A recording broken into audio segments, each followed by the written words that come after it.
আপনারা যদি আমাদের এখানে সময় নষ্ট করেন তাহলে আসামি ধরতে দেরি হবে। সঠিক তদন্ত করে সঠিক বিচার চাই।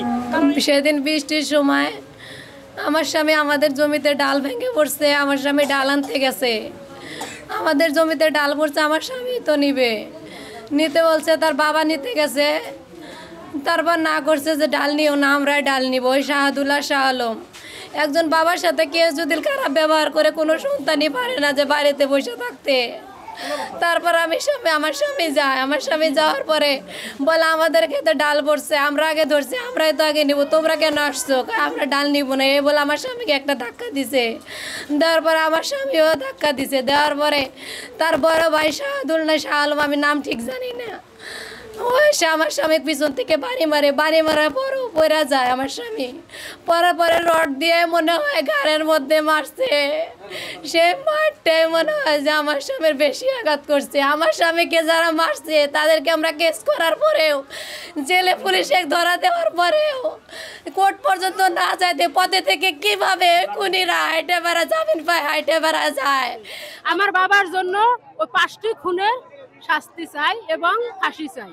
আমার বাবার স্ত্রী আজকে চ্যাংরা বয়সী স্ত্রী বিধবা, 4 বছর ঘর সংসার করছে, সেই স্ত্রীর মনে কি কয়, সেই স্ত্রী বিধবা হয়ে গেল।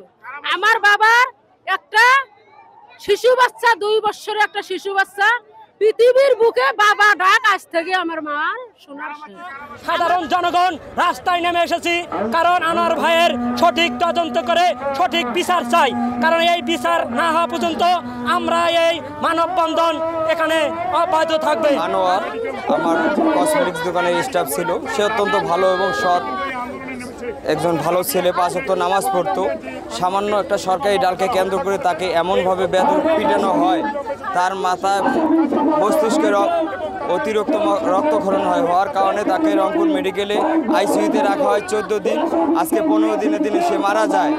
কিন্তু এরকম একটা সিচুয়েশনে আসামিকে 2 জন গ্রেপ্তার করা হয়েছিল, সে আসামিদের কোর্ট কিভাবে জামিন দেয়? আপনারা যদি আমাদের এখানে সময় নষ্ট করেন তাহলে আসামি ধরতে দেরি হবে।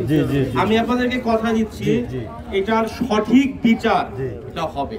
এই মামলাটা আমি নিজে নিজে হাতে তদারকি করব। আপনাদেরকে আমি কথাটুকু দিই।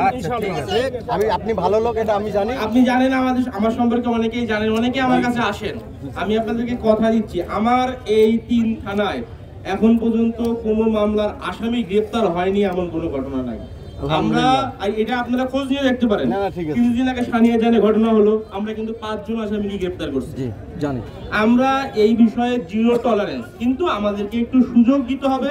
যদি আপনারা না দেন ভাই, এই যে সাধারণ মানুষদের কষ্ট হচ্ছে, এই যে আমার ভাইটা কান্না করতেছে, লাশ এখানে আছে, লাশ কষ্ট পাচ্ছে।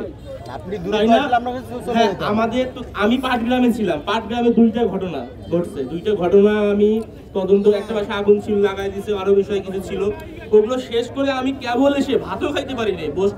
বসছি, আমার অফিসার ফোন দিল যে স্যার এখানে আমার ভাইরা এই ধরনের রাস্তায় একটু অবরোধ করছেন, তাদের সাথে একটু কথা বলবেন। আমি কিন্তু দৌড় দিয়ে মোটরসাইকেল নিয়ে চলে আসছি।